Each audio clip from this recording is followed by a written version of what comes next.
How y'all doing, America? We're going to talk just a little bit about the Confederate flag just for a second. Just for a second, we'll talk about the Confederate flag. See the flag behind me? A lot of people think that it's just meant to be racist or the war was fought on racism, and it most certainly was not. Just to get everybody's mind into a little bit of history, the draft was even started for black people when the Confederates were fighting. I'm pretty sure a lot of you didn't even know that. But they fought for the Confederates as free men. So now, everybody talks about the flag being racist and this, that, and the third. Let's just think about the shirts everybody wears that you've been wearing for years.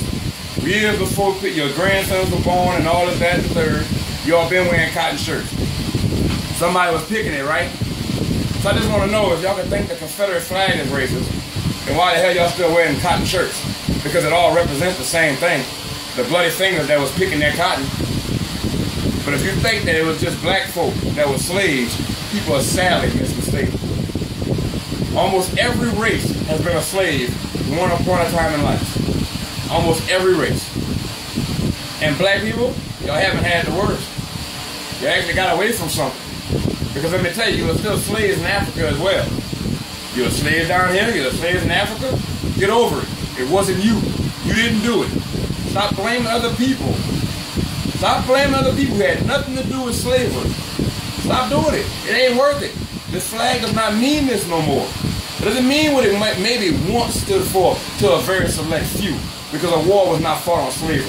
And if you think that you are that important, you're pretty ignorant. If you think that a war was fought all over slavery. But I'm just asking y'all, America, what do y'all think? The information you just gained right now, you gotta go find that in the book because they ain't gonna teach you in school. So how about y'all do your history?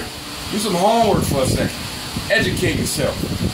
And learn about something before you start just completely throwing hate on something before you know anything about it. So do your homework. I'm out.